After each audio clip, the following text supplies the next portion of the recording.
A ver, ¿cómo están? Buenas tardes a todos. Hola Miguel, está Miguel también. Bien, chicos, a ver, un ratito voy a empezar a compartirles el material, ¿ya? A ver, el material.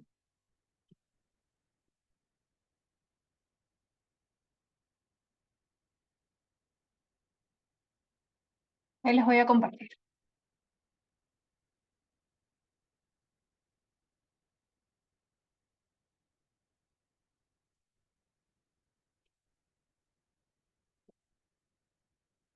Ya, chicos. A ver, nosotros vamos a ver el día de hoy la primera parte de filosofía política. Vamos a ver 2 semanas de filosofía política, así como vimos con ética, 2 semanas, igual con filosofía política, porque es un tema bastante amplio. Tenemos que ver varios autores, varios conceptos, ¿no? Por ejemplo, tenemos que ver corrientes de la filosofía política, historia de la filosofía política, ¿sí? La filosofía política en realidad se relaciona con varios temas, ¿no? Con la ética, incluso con la estética, ¿no? Con varios temas, entonces tenemos que dedicarle tiempo. Ahora, miren, vamos a ver esta semana la primera parte que es historia básicamente y ya la próxima semana continuamos con corrientes y con algunos otros temas, ¿ya? Ahora, mira, la filosofía política es una disciplina filosófica, ¿ya? La filosofía política es una disciplina filosófica. No es lo mismo que la ciencia política. No sé si alguno aquí postula ciencia política, probablemente sí, ¿no? Porque ustedes son del área de E. Algunos me imagino que van a derecho o ciencia política, quizás. La ciencia política, como su nombre indica, es una ciencia, no es una disciplina filosófica, no es una, digamos, una disciplina independiente, ¿no? Es un área independiente de la filosofía. Sin embargo, ¿tiene relación con la filosofía? Sí, tiene bastante relación con la filosofía política, pero no es lo mismo. La ciencia política, como es ciencia, cumple con ciertas funciones que cumple la ciencia. La ciencia, por ejemplo, describe, explica, predice, aplica. No todas las ciencias cumplen las cuatro, pero la mayoría cumple las dos primeras, describir y explicar.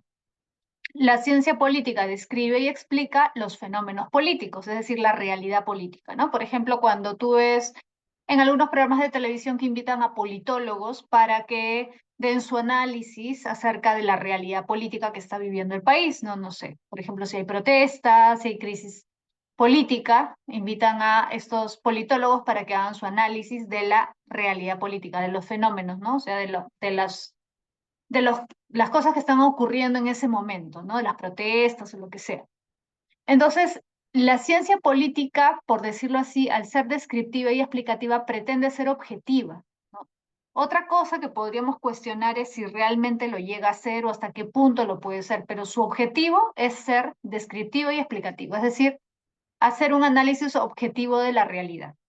La filosofía política no describe ni explica la realidad política. La filosofía política además es mucho más antigua que la ciencia política.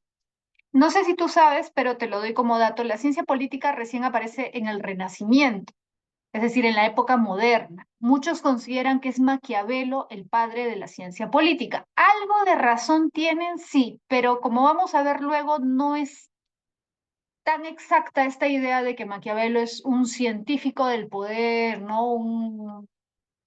El primer politólogo, digamos, ¿no? Repito, algo de cierto tiene eso, pero no es que sea un observador objetivo de la realidad y que ahí quede su papel. Él fue más allá de eso y por eso es que también se le estudia en filosofía política. Entonces, la filosofía política no pretende ser objetiva en el sentido de analizar las cosas tal cual son. Lo que hace la filosofía política, fíjate, no es explicar, sino proponer formas de gobierno. La filosofía política es tan antigua como Platón, porque Platón es considerado el primer filósofo en hacer filosofía política, es decir, en plantear una forma de gobierno como la ideal. No sé si tú has revisado el examen que ha tomado el Centro Preuniversitario de San Marcos. este primer examen, vino una pregunta, perdón, no sé si fue simulacro, pero vino una pregunta sobre la República de Platón, ¿no? Y preguntaron justamente acerca de la justicia, que es el tema que se trata en la República, y preguntaban qué era la justicia desde la perspectiva que planteaba Platón en la República. Y ahí la respuesta era, bueno, la justicia para Platón consiste en hacer lo que a cada uno le corresponde de acuerdo con su naturaleza. No, no son las palabras exactas, pero había una alternativa que decía eso, ¿no? Luego vamos a ver en un ratito Platón y vamos a explicar a qué se refiere. Entonces, Platón plantea cómo sería el gobierno ideal. ¿El gobierno ideal para qué? Desde su perspectiva, para alcanzar la justicia, porque para él esa es, digamos, la meta principal de todo Estado. Entonces, ¿qué tipo de Estado deberíamos o cómo deberíamos organizar el Estado para alcanzar la justicia? Entonces, si te das cuenta, él propone un Estado ideal. La ciencia política te dice cómo las cosas son. La filosofía política te dice cómo las cosas deberían ser. Platón no es el único que plantea una forma ideal de gobierno. También hay otros filósofos a lo largo de la historia que han planteado eso. O sea, si te pones a pensar, por ejemplo, Marx, ¿no? Cuando plantea que el proletariado debería tomar el control del Estado para socializar los medios de producción, está planteando una forma de gobierno, ¿no? Una forma de gobierno proletario, una dictadura del proletariado. Cuando Aristóteles dice que el mejor tipo de gobierno es un gobierno mixto, donde participen todas las capas de la sociedad, pero donde hay un predominio, perdón, de la clase media, también está planteando una forma de gobierno. Maquiavelo no es solamente, si lo quieres ver así, un científico de la política, porque él también tiene su ideal de gobierno. Para Maquiavelo, la forma de gobierno ideal es la república. Entonces, por eso no es solamente un científico o no se restringe a eso, también plantea cómo deberían ser las cosas. ¿Te das cuenta? Entonces, la filosofía política es normativa. ¿Por qué es normativa? Porque no es descriptiva, o sea, no describe cómo las cosas son, sino te plantea cómo deberían ser. Se te plantea un ideal, te plantean, es como las leyes, ¿no? Las leyes te dicen cómo deberías actuar. Ahora, ¿la gente actúa así? No. ¿Qué te dice la ley? No debes matar, pero en la realidad la gente mata, la gente roba, sí. ¿Te das cuenta? Entonces, la filosofía política es normativa porque te plantea cómo debería estar organizado el Estado, cómo debería funcionar la sociedad, cómo debería funcionar el gobierno. ¿Te das cuenta? Ahora, la filosofía política, aparte de eso, también es importante. ¿Por qué? Porque analiza conceptos políticos. Por ejemplo, cuando tú, no sé, si en algún momento conversas con un amigo o con alguien acerca de la libertad, ¿qué entiendes por libertad? ¿A qué te refieres con libertad? Cuando, por ejemplo, has escuchado probablemente este concepto o tienes este concepto de que la libertad consiste en hacer y decidir sobre mi vida lo que yo quiera siempre y cuando no afecte a otro. Ese es un concepto de libertad. Todos los filósofos han estado de acuerdo con el concepto de libertad, con este concepto de libertad que te acabo de dar, no. Ese concepto de libertad que es el que, digamos, se ha difundido más en la actualidad, es un concepto liberal de libertad, pero hay otros conceptos de libertad también. Por ejemplo, los republicanos, como Maquiavelo, Rousseau, tienen otro concepto de libertad. Entonces, depende mucho de la perspectiva filosófico-política para también tener un enfoque acerca de un concepto como libertad, como justicia, como igualdad, etcétera, ¿no? Por ejemplo, cuando Maquiavelo habla de igualdad, no se refiere a una igualdad absoluta como la que busca, por ejemplo, el marxismo, ¿no? Marx cree que todos deberíamos ser absolutamente iguales y por eso es que para él incluso debe eliminarse la propiedad privada para alcanzar esa igualdad económica. Maquiavelo también cree que una sociedad funciona mejor si hay igualdad, pero él es más realista. Por lo tanto, él no asume que debe haber o ni siquiera se plantea la posibilidad de que sea posible que haya una igualdad absoluta. Él sabe que la realidad es imposible que se dé eso. ¿Te das cuenta? Entonces, estos conceptos que nosotros usamos en el ámbito político son conceptos que analiza teóricamente la filosofía política. Por eso es importante, porque incluso un politólogo, o sea, alguien que estudia ciencia política o que ha estudiado ciencia política, en algún momento tiene que usar esos conceptos y tiene que tener claros esos conceptos para saber cómo los usa, en qué contextos o a qué se refiere, por ejemplo, Milley, cuando habla de libertad, obviamente no es su concepto de libertad el mismo concepto de libertad que tuvieron los padres fundadores de Estados Unidos. A pesar de que podría parecer que hay mucha semejanza, sus conceptos no son exactamente iguales. Y así, ¿no? Entonces, para el análisis político, el científico político, el politólogo, hace uso de una serie de palabras, de conceptos, pero el análisis teórico de esos conceptos lo hace el filósofo. Por eso es importante que el que estudia ciencia política tenga también una formación filosófica o que tenga conocimiento de filosofía política. Entonces, la filosofía política se plantea principalmente esta pregunta: ¿cómo debería estar organizada la sociedad para que funcione bien, ¿no? ¿Cómo debería estar organizada? ¿Qué, qué papel debe cumplir la ciudadanía, por ejemplo, ¿no? ¿La ciudadanía tiene que involucrarse en las cuestiones de gobierno o no? ¿Hasta qué punto? ¿Quiénes dentro de una sociedad son considerados ciudadanos?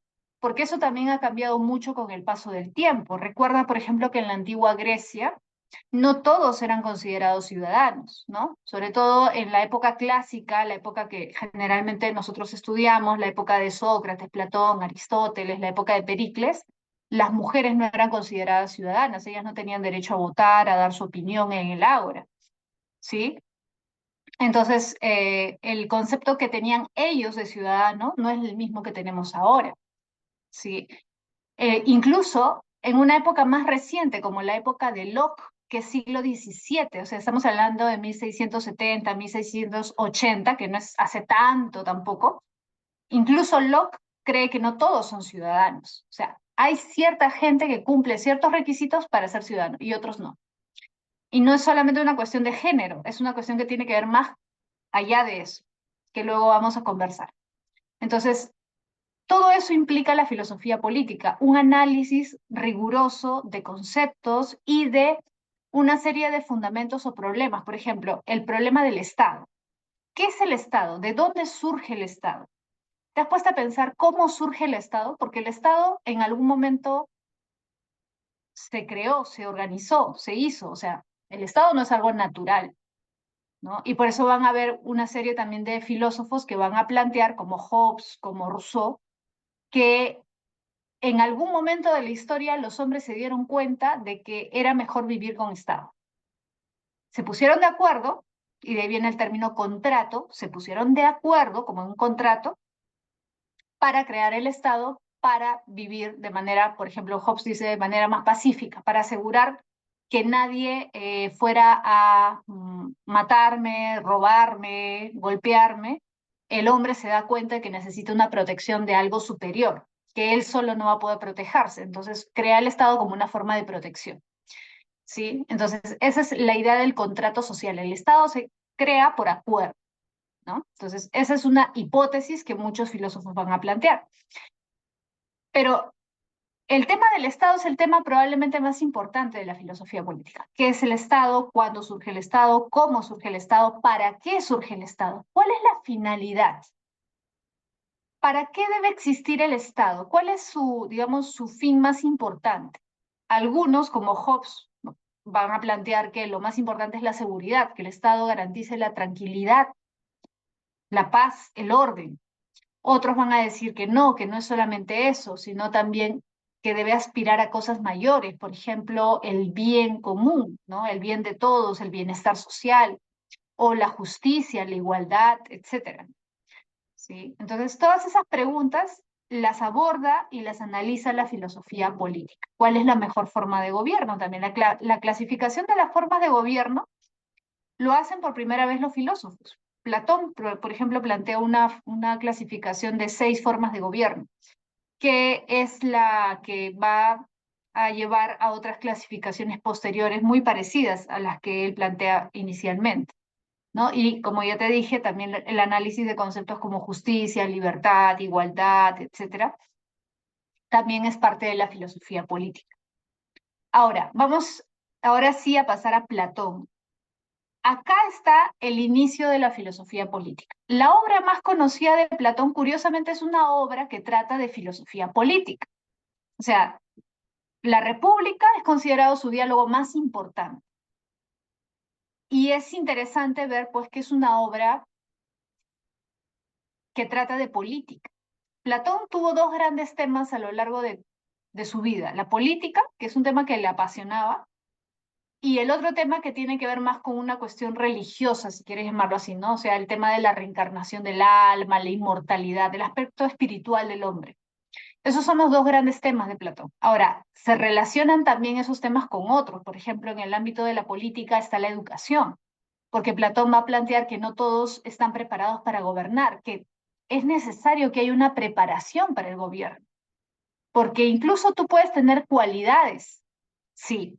Hay personas que tienen ciertas cualidades que los hacen mejores para ser gobernantes, sí, pero no basta con eso con lo que naces, digamos, esa capacidad innata, sino que es necesario desarrollarla con una buena educación, ¿sí? Entonces, Platón en la República va a hablar de varios temas, de la política, de la educación, de la antropología filosófica. ¿Qué cosa es el hombre? ¿Qué cualidades tiene el hombre? ¿Todos los hombres son iguales? Para Platón no. Pero ojo, el hecho de que no sean iguales no significa que unos deban dominar a los otros o, digamos, imponerse a los otros. No en ese sentido, sino que para Platón todos tenemos una tendencia distinta, todos tenemos cualidades diferentes. Y eso incluso, dice Platón, se ve desde niños. Todos los niños no son iguales. Hay niños que son más tranquilos, hay niños que son más impulsivos, más traviesos, más coléricos, etcétera. Entonces, para Platón, todos tenemos cualidades diferentes. Ahora, y con respecto a eso vino la pregunta que te estaba mencionando hace un momento de la PRE, ¿no? Del Centro Preuniversitario. Para Platón, una, un Estado funciona bien, una sociedad funciona bien, si es que tú cumples la función que te corresponde de acuerdo con tu naturaleza. Todos tenemos una naturaleza, una inclinación diferente. Te lo pongo así de manera simple para que se entienda esta estratificación, digamos, que hace Platón, esta pirámide, si te das cuenta de esa pirámide social, ¿no? Platón te diría, por ejemplo, ¿tú crees que sería un buen gobernante alguien que está pensando en todo momento que su principal preocupación es el dinero, el placer, los lujos? ¿Tú crees que sería ese un buen gobernante? Una persona muy dada a los placeres, a la fama, a la riqueza, ¿será un buen gobernante? Claro, obviamente no. Correcto, muy bien, Deina, muy bien, Xiomara. Ángela, gracias. No, pues. ¿Por qué? A ver, si una persona está muy preocupada en el dinero, en su satisfacción, en su placer, y llega a ser gobernante, obviamente no va a gobernar bien, porque el poder que tiene lo va a usar para beneficio de todos o para su beneficio. Ese poder no lo va a usar para el bien común, sino para el bien personal, el bien particular, ¿cierto? Se va a aprovechar de ese poder, porque su naturaleza, por decirlo así, es apetitiva.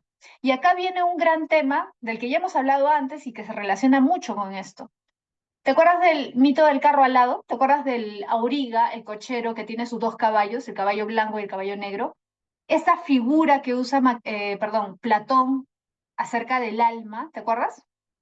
El auriga, el cochero, es el alma racional, que tiene sus dos caballos. Los caballos representan, ¿te acuerdas? Las pasiones. Ahora, las pasiones pueden ser bajas o pueden ser nobles, ¿no? Las pasiones malas y las pasiones buenas. Las pasiones bajas son las pasiones más difíciles de controlar. El deseo de placer, de riqueza, de poder, de fama, eso es lo más difícil de controlar, ¿sí? Ojo, todos tenemos las tres partes del alma. Incluso la persona que parece más racional, más inteligente, más prudente, tiene pasiones, todos. Pero cada uno de nosotros tiene una tendencia más marcada hacia uno o hacia otro.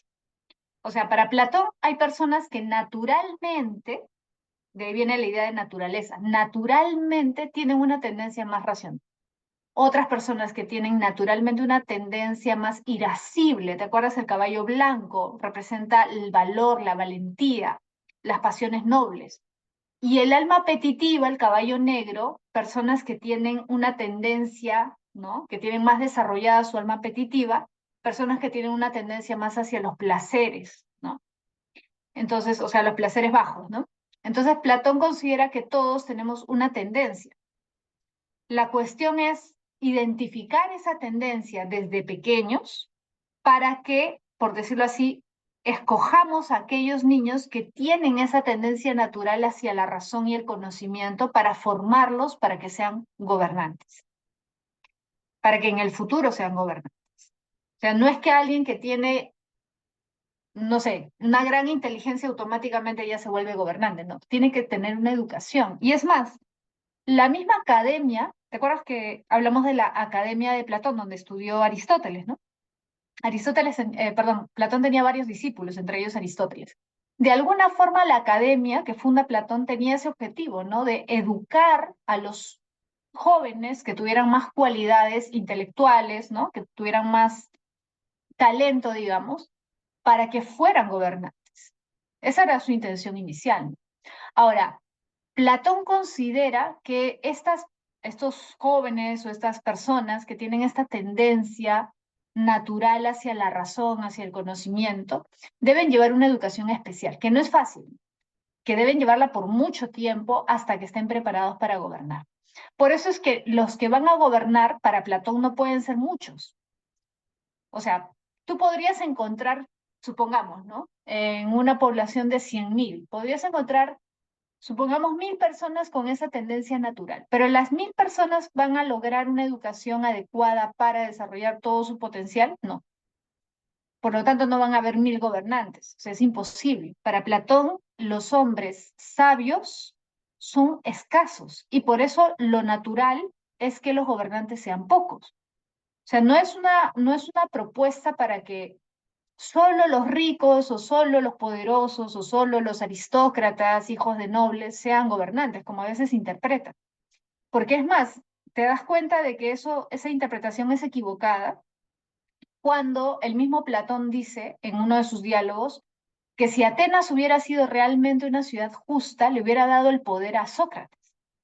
O sea que Sócrates para Platón debió haber sido el gobernante de Atenas, porque era el hombre más sabio que existía en Atenas en ese momento en que vivía Sócrates. Y Sócrates, como tú ya sabes, no era alguien de origen noble, era una persona de clase media baja, una persona pobre, pero que para Platón tenía las cualidades necesarias para ser gobernante. O sea, si hubieras dependido de Platón, Platón hubiera elegido a Sócrates para que sea el rey filósofo.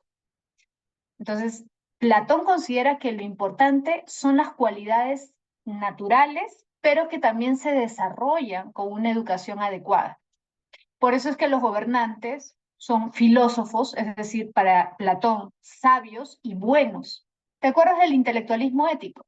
Para Platón todo puede ser sabio y malo al mismo tiempo. El sabio no es inteligente. El sabio no es el que sabe muchas cosas. El sabio es el que ha alcanzado un conocimiento superior de la realidad, el que ha logrado ver lo que los otros no ven, el que ha logrado una sabiduría. Y por eso el sabio es bueno, es virtuoso. Entonces, los que están listos para gobernar son muy pocos. No necesariamente uno, ¿no? Como se dice, el rey filósofo. No necesariamente es una monarquía. Puede ser también una aristocracia, es decir, unos pocos, el gobierno de unos pocos, pero que esos pocos sean los mejores. Ahora, la segunda clase, digamos, vendrían a ser los guardianes o guerreros, aquellos en los que predomina el caballo blanco, el valor, la valentía. Y fíjate que acá hay también una referencia al cuerpo, que ojo, eso también me ha venido en examen de admisión. Los reyes filósofos o los gobernantes vendrían a ser como la cabeza, ¿no? La cabeza es la que dirige al cuerpo, la que ordena al cuerpo. Los guerreros vendrían a estar representados por el pecho, ¿no? Por la valentía, el valor. ¿Por qué? Porque los guerreros son los que tienen que defender, poner su pecho para defender a su patria. Por lo tanto, en ellos debe destacar el valor, la valentía.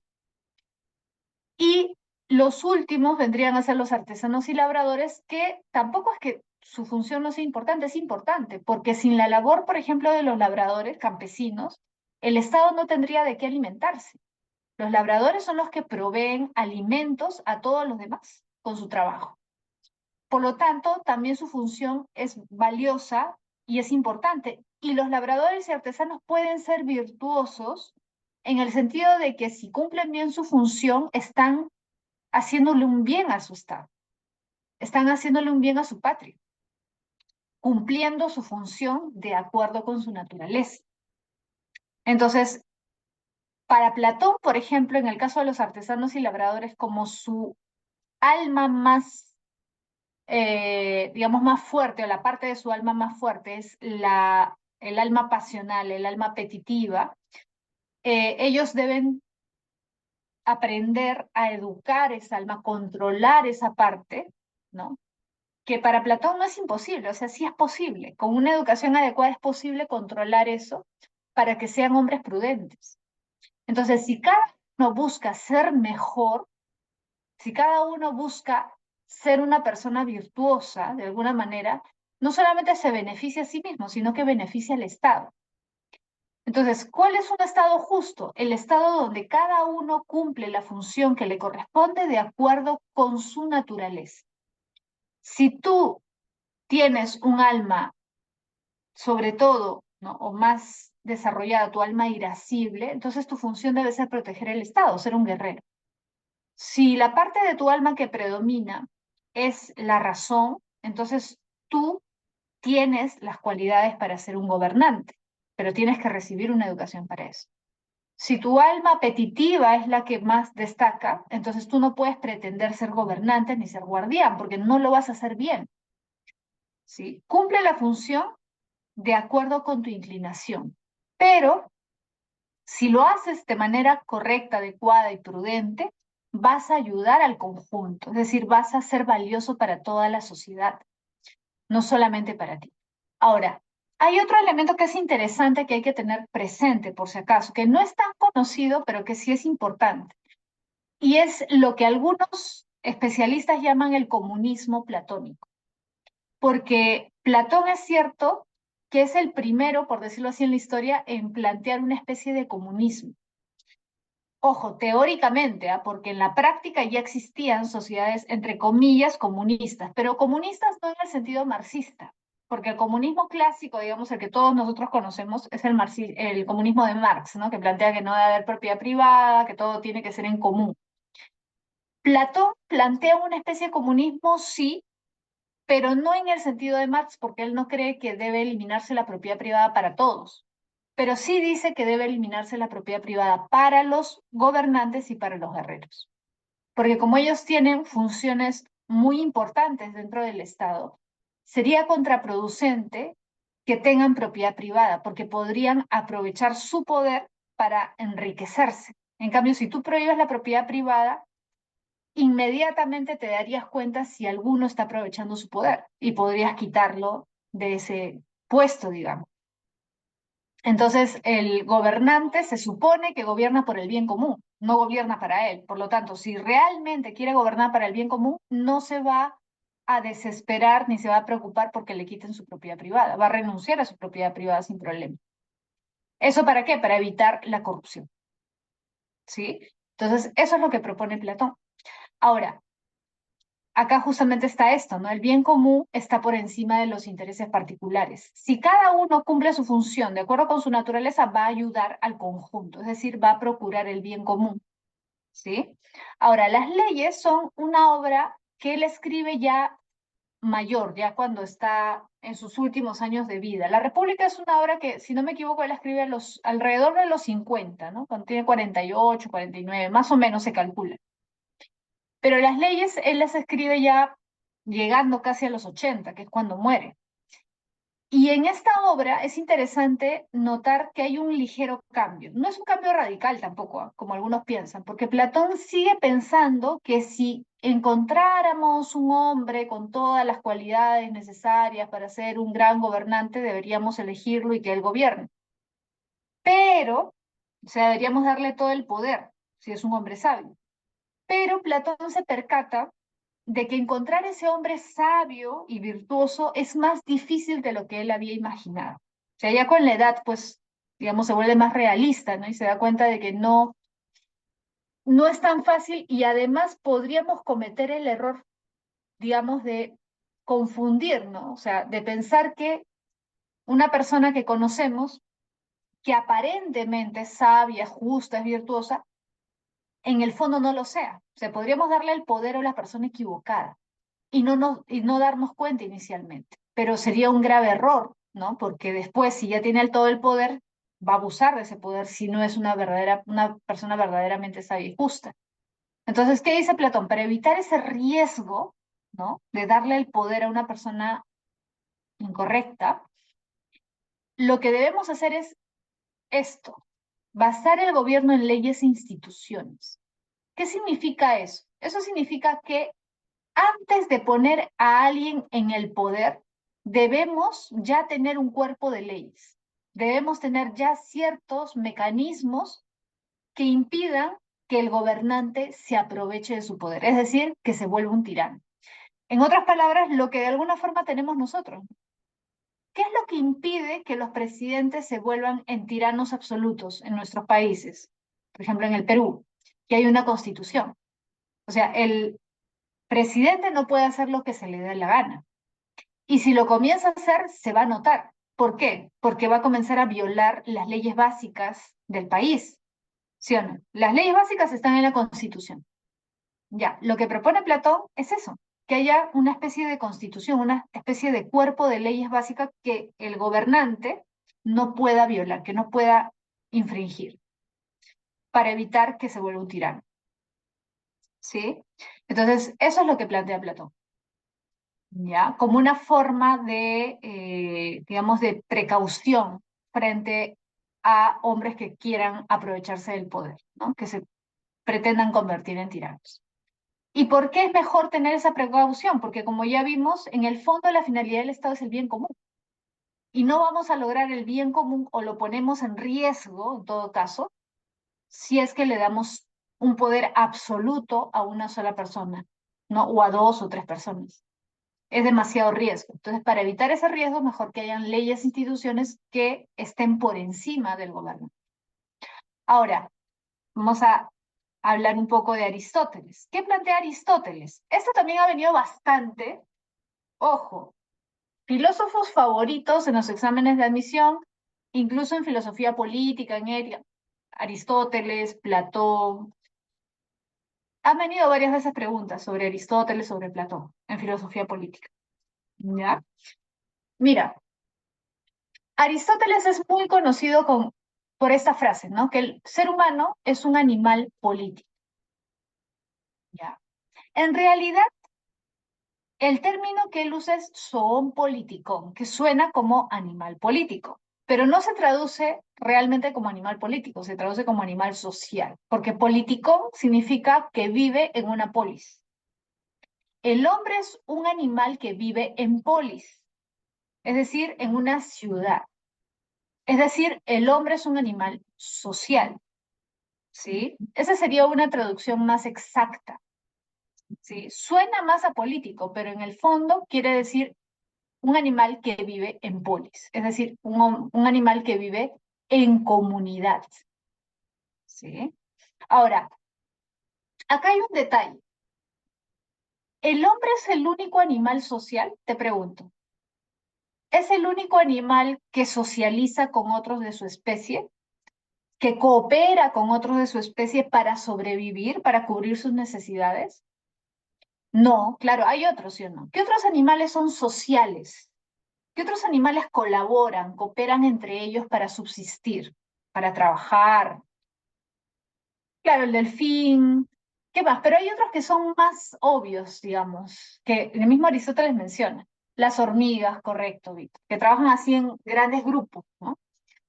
Las hormigas, las abejas, ¿sí o no? Todas colaboran y construyen incluso, ¿no? Para un bien común. Los leones también, claro, ¿sí? Los animales que trabajan, por ejemplo, en manada, ¿no? Cazan en manada, las hienas también. O sea, animales sociales, si te pones a pensar, hay muchos. Hay muchos, el delfín, las hormigas, las abejas, los leones, las hienas, los elefantes, ¿no? O sea, animales sociales hay muchos. Entonces, ¿Por qué te digo esto? Porque Aristóteles menciona justamente esto, esos casos de animales. Entonces, no es eso específicamente lo más importante para Aristóteles. Porque alguien podría decir, claro, el hombre es un animal social porque el hombre necesita de varios como él para subsistir. Por ejemplo, yo no podría vivir como vivo actualmente si no hubiera un señor que hace el pan, una señora que vende verduras en el mercado, un señor que trabaja el campo para sacar esas verduras, ¿no?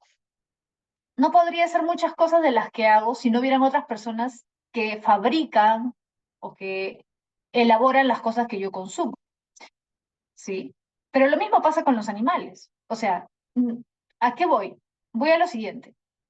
Para Aristóteles, lo más importante de la socialización no es la subsistencia. Repito, para Aristóteles, lo más importante de la socialización no es la subsistencia. ¿Por qué? Porque eso no es lo que nos diferencia a nosotros de otros animales. ¿Te das cuenta? Pregunta, ¿qué es lo que nos distingue a nosotros de los animales? Eso tú ya lo sabes, para Aristóteles. ¿Qué es lo que nos distingue a nosotros de los animales? De los demás animales. ¿Cuál es nuestra diferencia? La razón, correcto, razonamiento. Exacto, el uso de la razón. Nuestra inteligencia. ¿Sí? Ahora te pregunto, ¿la razón, el razonamiento, es también algo que se desarrolla gracias a la socialización o no? ¿Es importante socializar para desarrollar nuestro intelecto, nuestra inteligencia? Correcto, obviamente. Claro. Entonces, ese es el punto. Para Aristóteles, ser animales sociales, en nuestro caso como seres humanos, no es tan importante por el lado de que, claro, necesito de los demás para subsistir. No tanto por eso. Para Aristóteles la socialización es importante porque gracias a ella nosotros desarrollamos esa cualidad innata que tenemos. Porque claro, nacemos con ese potencial, esa capacidad de razonar. Pero pregunta, ¿esa capacidad de razonar se desarrollaría sin socialización? ¿Desarrollaríamos toda nuestra inteligencia si no nos relacionáramos con otros seres humanos? Obviamente no. Incluso desde lo más básico, si te pones a pensar, ¿cómo aprendiste a hablar? ¿Cómo aprendiste a hablar? ¿Cómo aprendiste luego, ya después, a escribir, a leer? ¿Te das cuenta? Hay algo que plantea Aristóteles que es, mira, bien interesante. Aristóteles dice, y eso se ha comprobado ya después con el tiempo, ¿no? Pero Aristóteles hace una hipótesis. Por eso la filosofía es interesante, es bonita, ¿no? Porque quizás a veces uno piensa que tiene que observar algo para recién estar seguro de algo. Y bueno, ya para estar seguro puede ser, pero el hecho de que tú no observes algo no significa que no puedas razonar y asumir ciertas cosas o imaginar ciertas cosas. ¿Sabes lo que plantea Aristóteles? Que imagina, es una hipótesis. Él dice, ¿qué pasaría y es que nosotros aisláramos a un niño, por ejemplo, de 3 años o de 2 años, de la sociedad? Imagínate que lo llevas a un bosque, lo encierras en una cueva, le llevas comida para que subsista, ¿ya? Lo cubres todo para que nadie lo ataque, no haya ningún animal que se lo coma ni nada, ya. Le llevas la comida, pero le llevas la comida cuando está durmiendo, no le hablas, ni siquiera te ve, no tiene relación con ningún ser humano. Ese niño, supongamos que llega a los 8 años o 9 años, ¿sabrá hablar? ¿Hablará como un niño de 8 o 9 años que sí ha tenido contacto con otros niños? Obviamente no. Claro, como Tarzán, ¿sí o no, Ángela? Claro, actuará como un animal, pero no solamente va a actuar, digamos, no como un ser humano, porque también nuestros modos de ser, de comportarnos se aprenden socialmente, ¿sí o no, Ariday?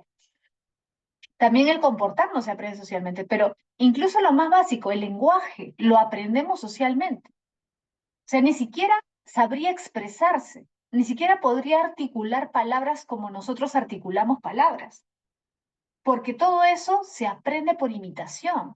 Por lo tanto, tú requieres de otros que te enseñen, ¿sí? O sea, los otros en tu familia te enseñaron a hablar sin que tú te dieras cuenta, sin que ellos se dieran cuenta, pero ese contacto social es indispensable para el desarrollo de la inteligencia, para el desarrollo de razonamiento, ¿se entiende?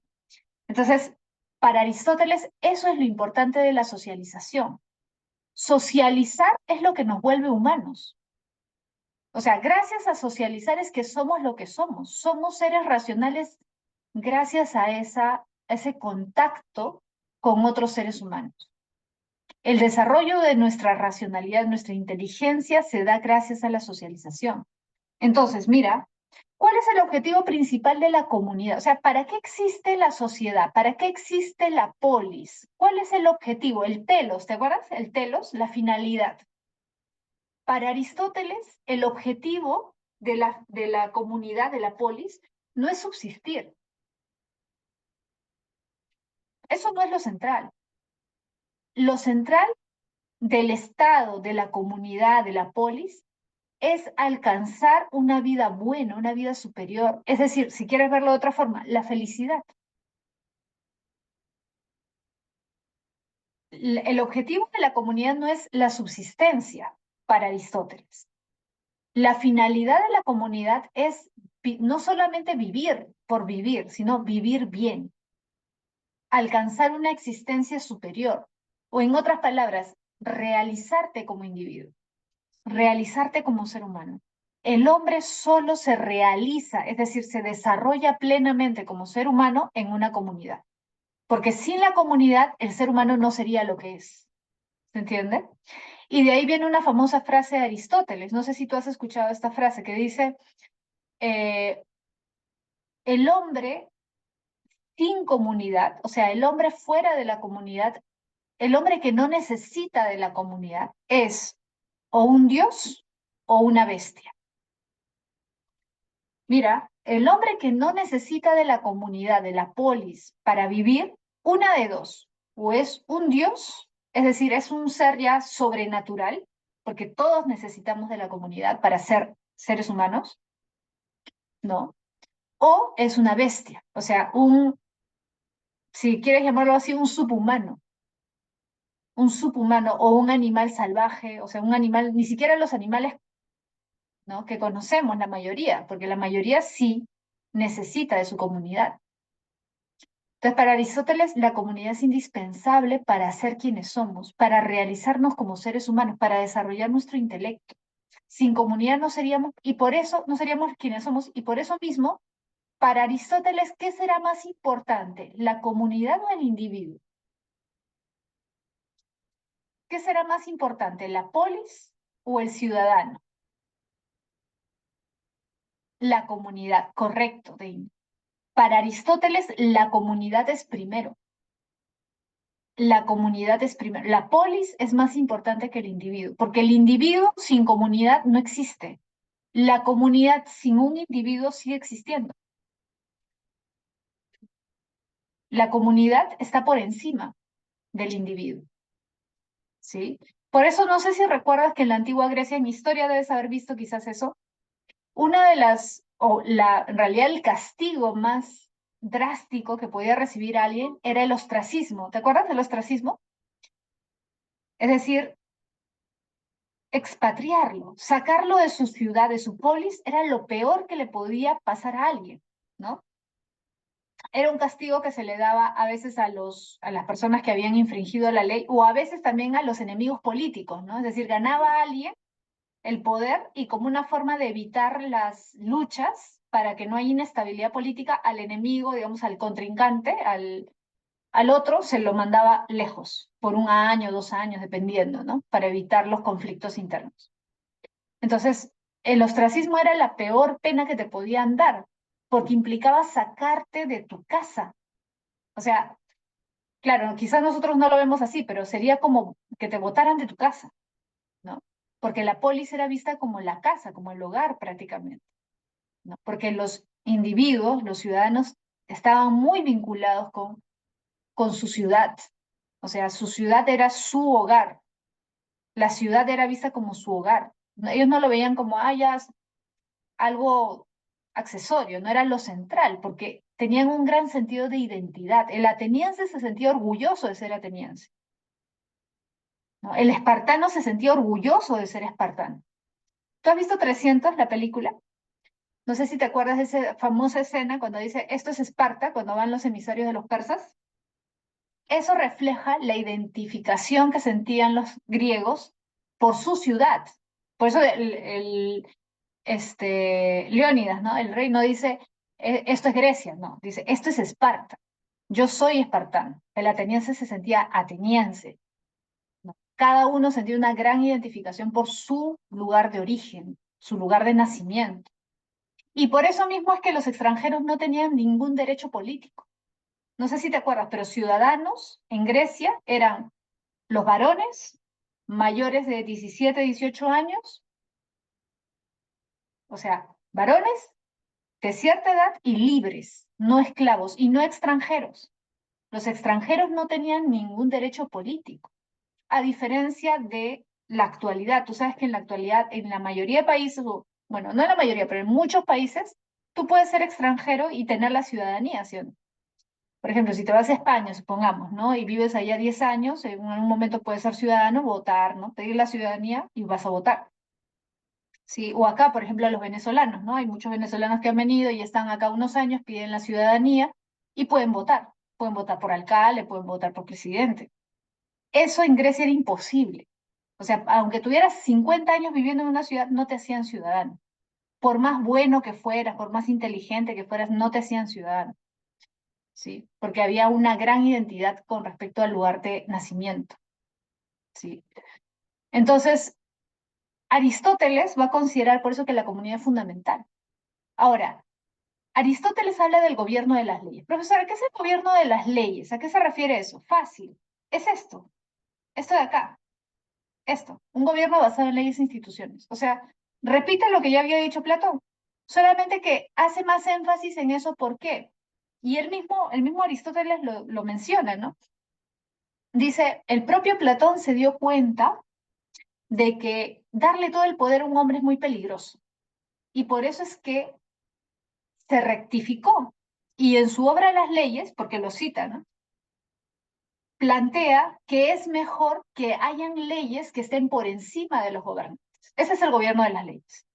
El gobierno de las leyes es superior al gobierno de los hombres. ¿Qué significa gobierno de los hombres? Cuando un hombre gobierna y él decide todo, que era lo que Platón había planteado primero en la República, el rey filósofo.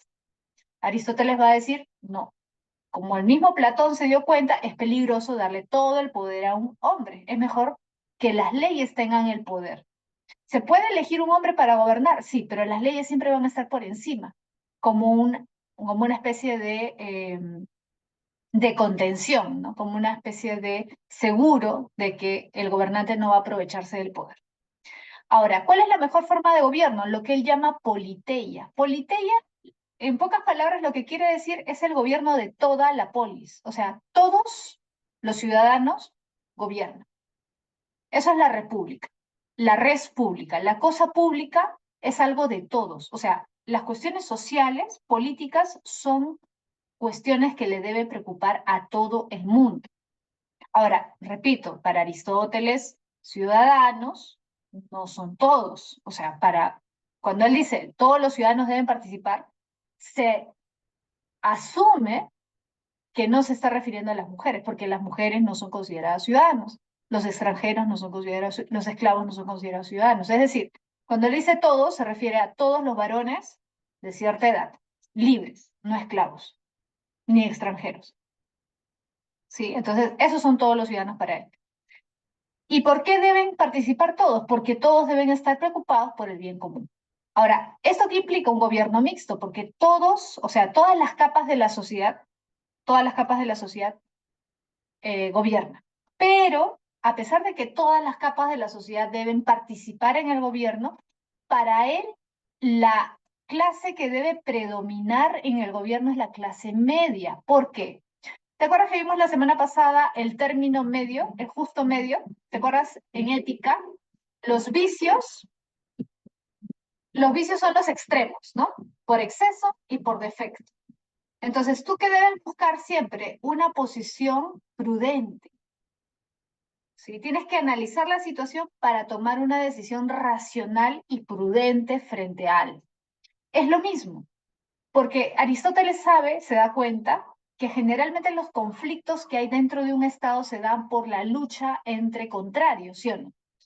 Muchas veces los conflictos sociales se dan ¿por qué? Se dan porque, por ejemplo, los conflictos que hemos tenido en el Perú en los últimos 40, 50 años se da porque conflictos mineros, por ejemplo, que son muy comunes, porque los comuneros de un lugar donde la mina ha llegado no sienten que se esté beneficiando realmente a la población de ese lugar y sienten más bien que los grandes empresarios se están beneficiando. Entonces, ¿qué hay? Conflicto entre ricos y pobres. Los extremos chocan, los extremos tratan de eliminarse el uno al otro y eso genera problemas, inestabilidad, crisis. Entonces, ¿qué dice Aristóteles? Para evitar esa confrontación entre extremos, tiene que haber como una especie de colchón que contenga. Ese colchón es la clase media, ¿se entiende? Entonces, cuanto más clase media haya, mejor. Cuanto más fuerte sea la clase media, mejor, porque va a evitar que haya una confrontación entre ricos y pobres. Por ejemplo, te planteo esto para que se entienda mejor. Tú sabes que en los últimos años, a raíz de todas las cosas que han pasado en el país, la clase media se ha reducido y la pobreza ha crecido. ¿Sí? Sí sabes eso, me imagino. En economía también deben haberlo visto, ¿no? La clase media ha disminuido. O sea, antes la clase media, supongamos, era 50% y ahorita la clase media es 30%.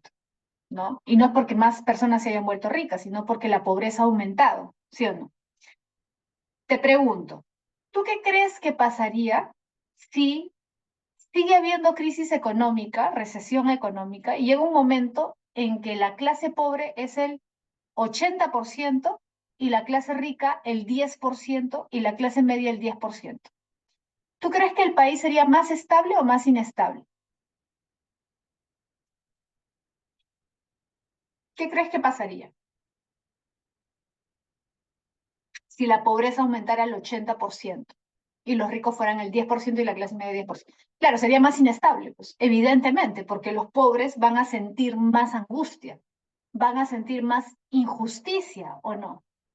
Van a sentir que muy pocos están disfrutando de todo y ellos no tienen para nada. Entonces, ese era el problema, ¿no? Aristóteles se daba cuenta de que cuando hay demasiada brecha, cuando los polos, digamos, se fortalecen y la clase media es muy chiquita, hay más inestabilidad. Entonces, ¿qué hay que hacer para contrarrestar eso? Hacer que la clase media sea más grande. ¿Se entiende? Fortalecer la clase media, darle más poder a la clase media, ¿sí? Ahora, esto último, unos hombres nacen para ser dominados mientras que otros nacen para dominar. Eso se refiere principalmente, ¿sabes a qué? Se refiere sobre todo a los bárbaros, es decir, principalmente a los persas, ¿no? Porque recuerda que los griegos tenían sobre todo un conflicto permanente con los persas, ¿te acuerdas? Entonces, Aristóteles dice, los persas no son iguales a los griegos, son muy distintos.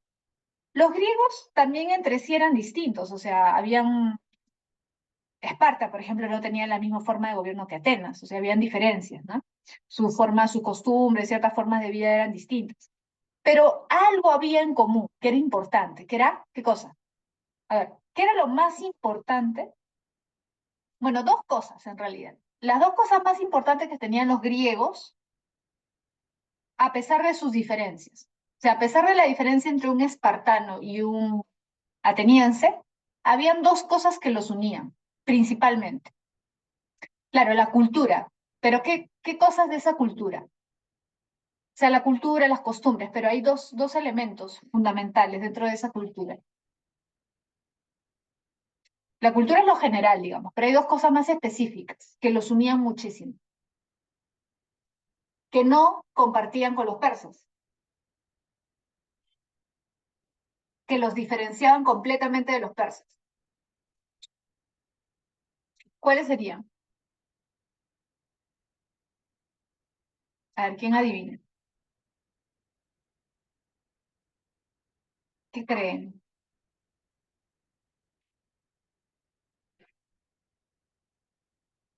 ¿Qué creen que puede ser? Habían dos elementos que los conectaban, que hacía que tuvieran mucha relación entre ellos. Ya, te voy a decir. La primera, la religión.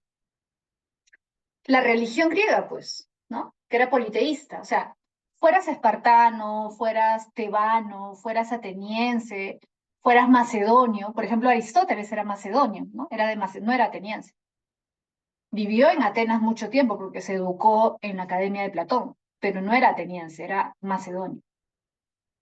Alejandro Magno era de Macedonia, ¿no? Filipo de Macedonia era su papá. Entonces, a pesar de sus diferencias, todos rendían culto a los mismos dioses. O sea, Aristóteles, Alejandro Magno, Platón, todos rendían culto a los mismos dioses. Obviamente habían ciudades que eran más afines a ciertos dioses, pero todos creían en los dioses, o sea, en Zeus, en Hera, en Afrodita, Ares, etc. ¿Sí?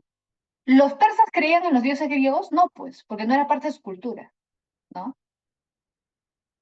Es más, ellos veían a su rey como un dios, tú sabes, ¿no? El rey Darío, Jerjes, por ejemplo, si has visto 300, ahí se ve claramente que los súbditos le rinden culto a su rey, porque lo ven como un dios. Eso no era algo griego, por ejemplo, por mucho que tú admiraras, no sé, pues a Pericles, tú no veías a Pericles como un dios. O sea, un griego no veía a Pericles como un dios, ¿sí? No se rendía culto a una figura política. Segundo elemento, a ver, ¿quién adivina? ¿Cuál es el otro elemento diferenciador de los griegos con respecto a los bárbaros, los persas? Correcto, Xiomara, el idioma, la lengua. Los griegos hablaban griego, fueras espartano, ateniense, tebano, macedonio, cretense, fuera del lugar que fuera de Grecia, hablabas griego, los persas no hablaban griego. Es más, bárbaro no se refería solamente a los persas, se refería a cualquier extranjero que no hablara griego, cualquiera. Solamente que principalmente se referían a los persas porque eran, digamos, sus enemigos más importantes, ¿no? Es más, bárbaro, ¿tú sabes qué significa en griego? Porque es una palabra de origen griego. ¿Qué significa bárbaro?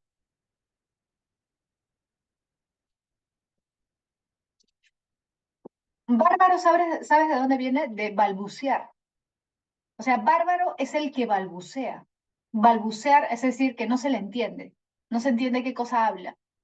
Porque para el griego, el extranjero habla pues algo que ellos no entienden, ¿no? O sea, habla completamente distinto a ellos.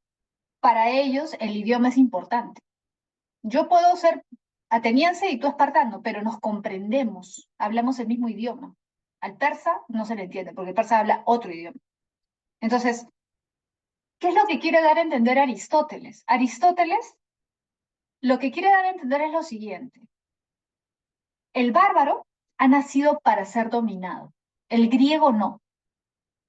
¿Por qué? Porque el bárbaro le rinde culto a su rey. Pregunta, si tú le rindes culto a un rey, si tienes un rey, ¿eres ciudadano? ¿Eliges? ¿Tienes libertad de expresión? ¿Puedes pelearte con el rey? ¿Puedes decirle, no, no estoy de acuerdo con tu decisión? No. Es decir, te sometes. Si te sometes, no eres libre.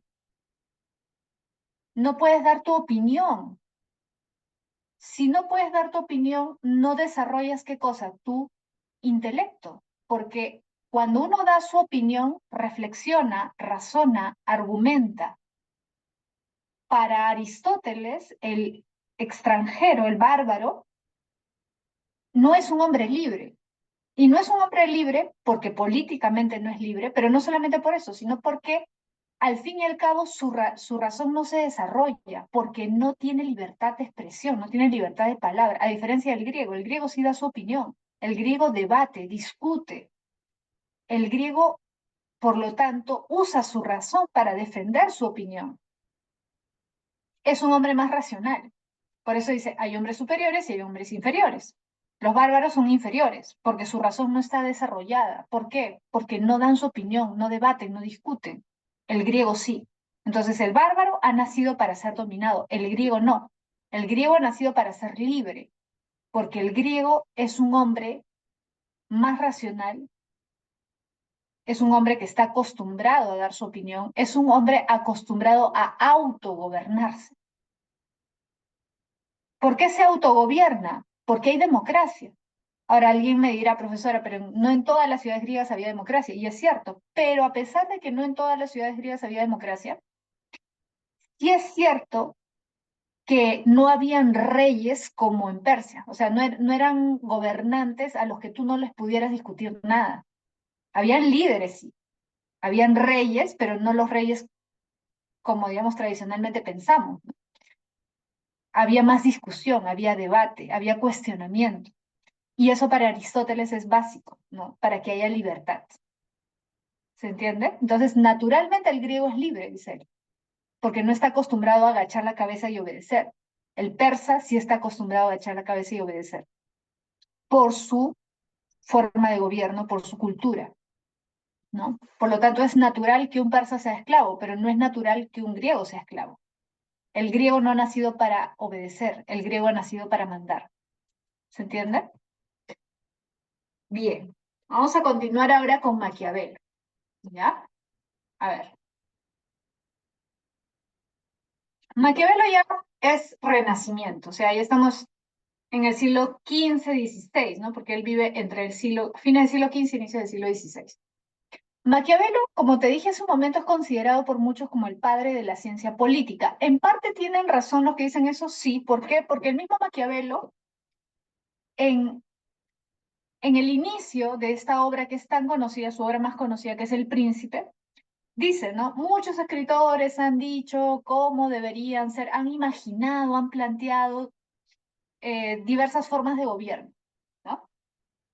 Sin embargo, yo me he propuesto no decir cómo deberían ser los gobiernos, sino cómo son. No cómo deberían ser los estados, sino cómo son los estados, cómo funcionan los estados. A partir de mi experiencia, a partir de mi vasta experiencia. ¿Por qué? Porque Maquiavelo había sido funcionario de gobierno. Maquiavelo había tenido cargos de gobierno, ¿no? Había sido, digamos, algo semejante, podríamos decir, a un ministro, ¿no? Había sido como una especie de ministro de Relaciones Exteriores, porque le habían dado esa función de diplomático para reunirse con gobernantes europeos, ¿no? Entonces, conocía de las cuestiones de gobierno. Y Maquiavelo, lo dice en El Príncipe, lo que busca es mostrar, ¿no? Todos esos conocimientos que él ha acumulado. O sea, explicar cómo funciona el Estado a partir de la experiencia, o sea, a partir de lo que él ha visto. En otras palabras, lo que quiere dar a entender es que él no va a hablar acerca de ideales, sino de cómo son las cosas. Ese es su lado, digamos, científico, ¿no? O sea, objetivo. Yo voy a narrar cómo son las cosas, no las voy a edulcorar, no las voy a adornar, no voy a decir cómo deberían ser, no. Voy a decir cómo son, cómo funciona el poder. Eso es lo que hay que entender. Ahora, ¿por qué no es del todo correcto verlo solo como un científico del poder? Porque si tú lees El Príncipe, al final te vas a encontrar con una parte muy interesante donde Maquiavelo dice cómo deberían ser las cosas. O sea, no se queda solamente en el cómo son. Aparentemente sí, a lo largo casi de todo el libro, pero al final propone algo. Al final, y por eso de ahí viene el título El Príncipe, Maquiavelo lo que sugiere es que debe haber un hombre que se atreva a quitarle el poder a todos los demás príncipes de los estados italianos para crear un solo estado. O sea, en otras palabras, lo que está diciendo es hay que crear el estado italiano, que no existía, Italia. En esa época no existía Italia, existían estados italianos, existía Florencia, él era de Florencia, que era una de las ciudades más importantes, ¿no? Del Renacimiento, como tú sabes. Existía Milán, existía Nápoles, existía Venecia, y también Roma y los estados papales. El príncipe de Roma era el papa, porque el papa era el gobernante de Roma y de otros territorios que se había anexionado, había ido ganando a través de guerras. Los papas guerreaban, ¿no? O sea, los papas conquistaban con ejércitos otros territorios. Entonces, lo que plantea Maquiavelo es algo que en ese momento él consideraba que era indispensable para sobrevivir como estados. Porque el gran problema que enfrenta Maquiavelo en su época, por eso también hay que entender su contexto para entenderlo mejor a él, ¿no? el gran problema que estaban pasando los estados italianos es que se estaban formando grandes estados,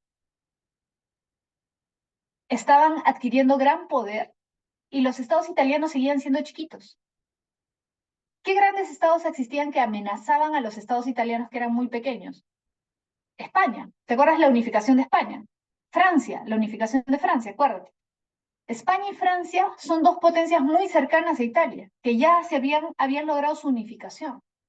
Y además estaba el Sacro Imperio Romano Germánico, que era también un gran estado. Mientras los estados italianos seguían siendo ciudades chiquitas que tenían sus propios gobernantes. Entonces, Maquiavelo, ¿de qué se da cuenta? Que mientras los estados italianos estén divididos y no se unan, son presa fácil de las ambiciones de estos grandes estados.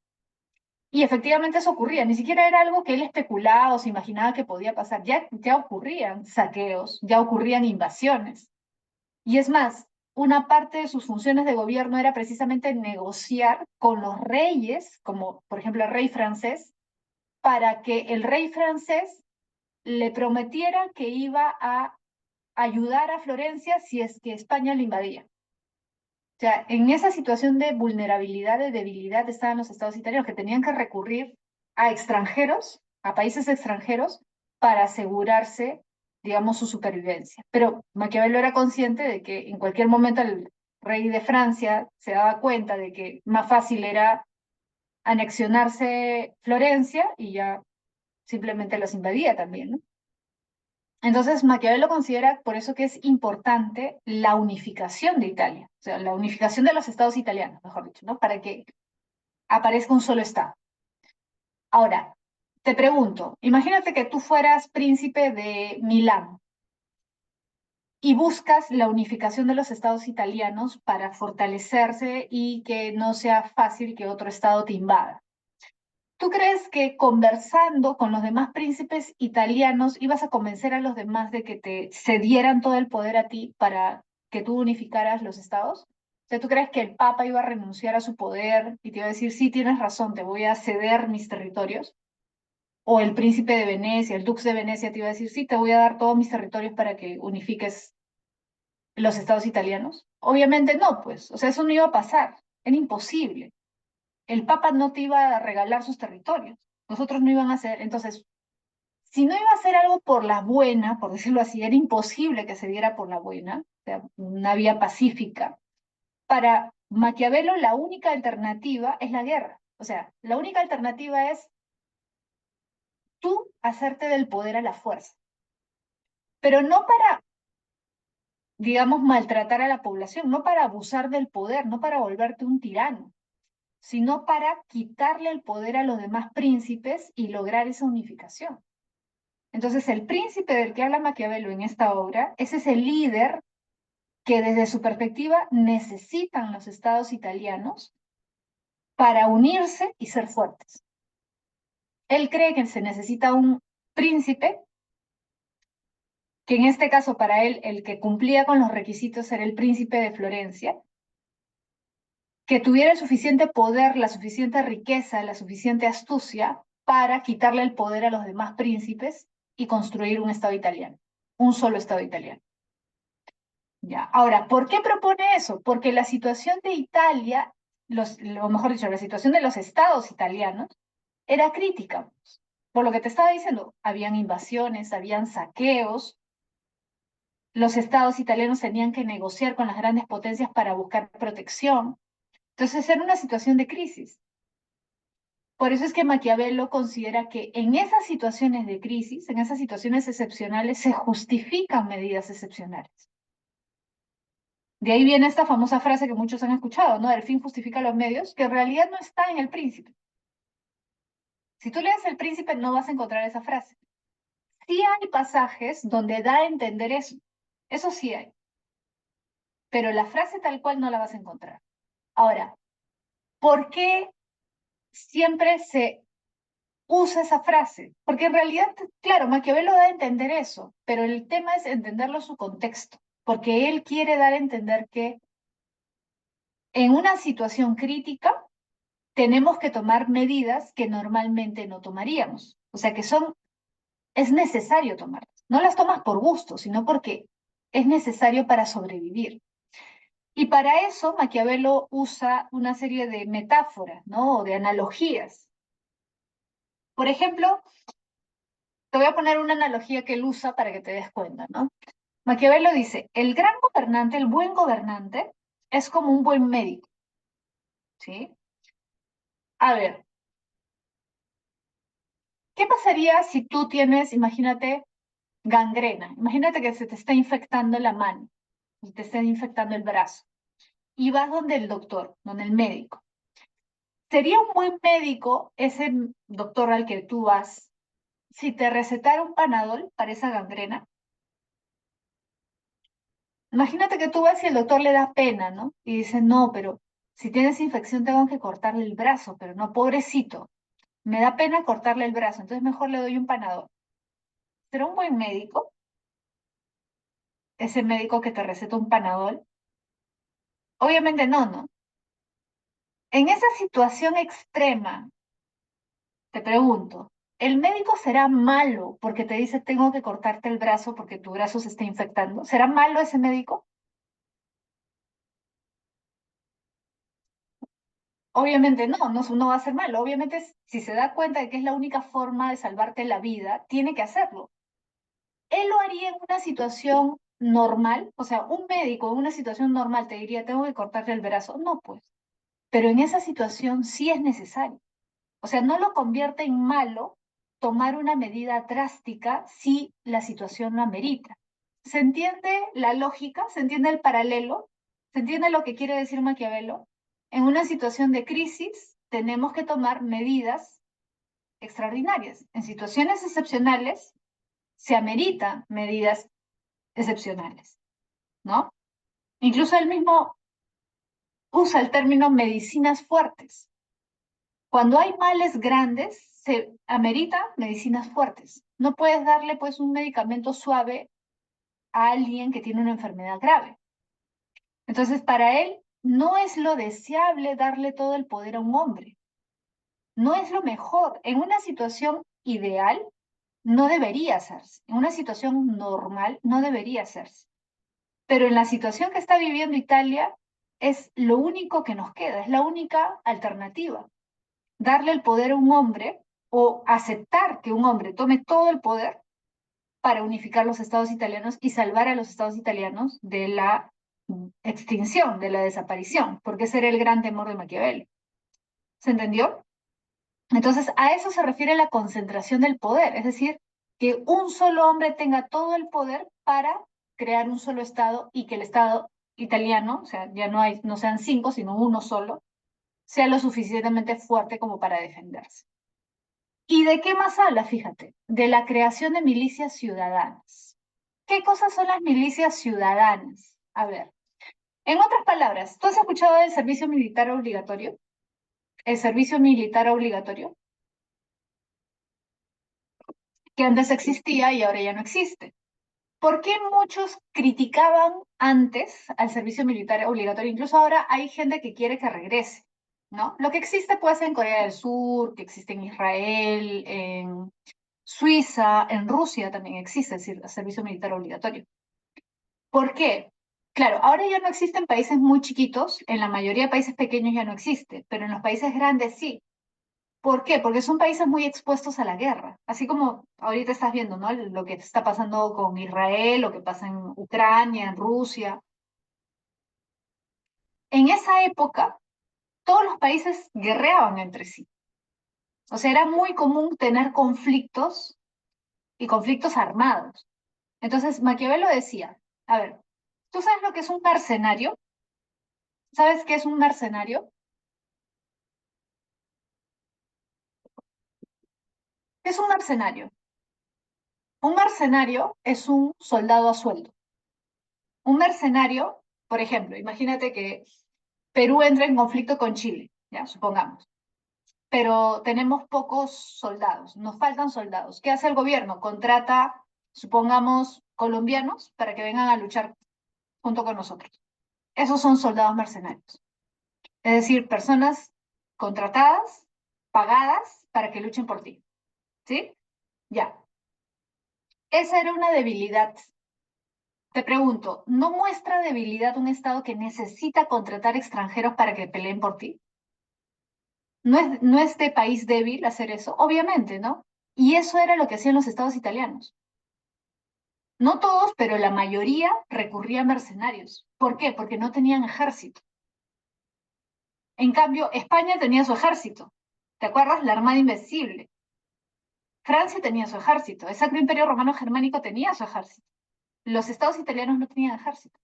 Es más, ¿has escuchado de la Guardia Suiza? El Papa contrataba suizos para su protección, que incluso hasta ahora, si tú ves al Papa, está rodeado de guardias vestidos de amarillo, que es su vestimenta del Renacimiento, todavía la conserva. El Papa contrataba suizos para su protección, ¿sí? Entonces los estados italianos tenían esa costumbre. Ahora, para Maquiavelo eso es un síntoma de debilidad, porque ¿cómo vas a tener que contratar extranjeros? Pregunta, ¿será fiable un extranjero al que le pagas para que te ayude, para que te defienda? ¿Será fiable? Obviamente no, pues. ¿Qué pasa si tu enemigo le ofrece más plata? ¿Te abandona o no te abandona? Obviamente, ¿no? Si tu enemigo le ofrece el doble de lo que tú le estás pagando, te deja ahí tirado. Y eso era lo que pasaba. En esa época era muy común que los mercenarios te traicionaran por más dinero. Entonces Maquiavelo decía, no podemos recurrir a mercenarios, tenemos que crear milicias ciudadanas. ¿Y qué son milicias ciudadanas? ¿Ejército? No, no es lo mismo que el ejército. Es servicio militar obligatorio. ¿Cuál es la diferencia? Si te das cuenta, ejército nosotros tenemos, ¿sí o no? ¿Tenemos ejército o no?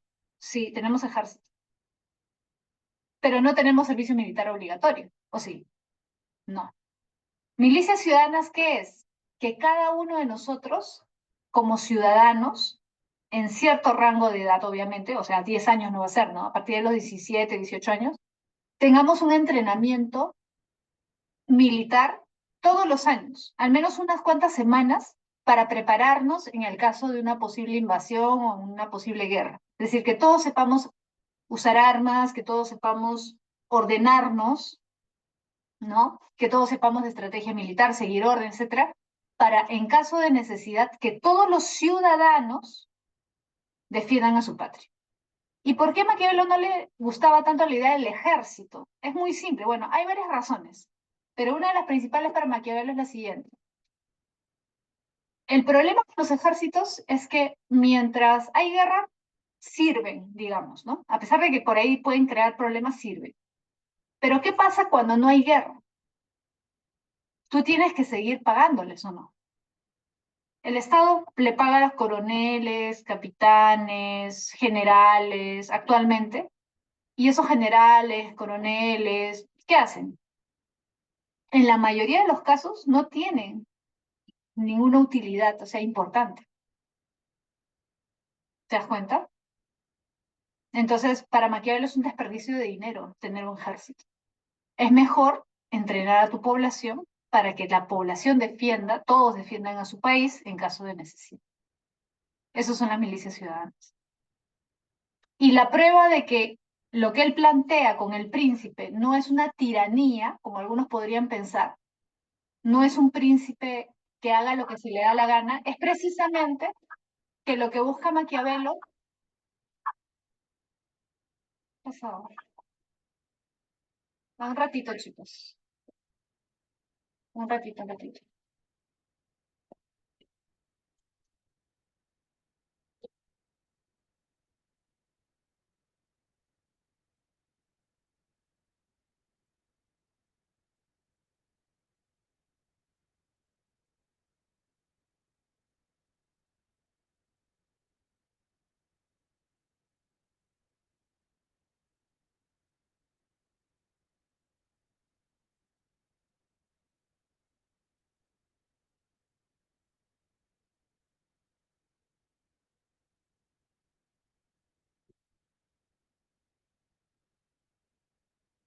¿Me escucho?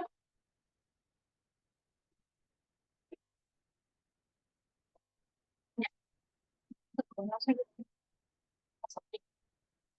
Solo te estaba diciendo este, que lo que prueba que Maquiavelo, cuando habla del príncipe, que un solo hombre tome todo el poder, no es la intención de que haya una tiranía o que este príncipe, este gobernante abuse de su poder, es precisamente de que hay milicias ciudadanas.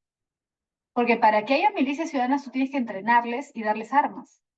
Si tú eres un mal gobernante y le das armas a tus ciudadanos, ¿sería peligroso para ti o no?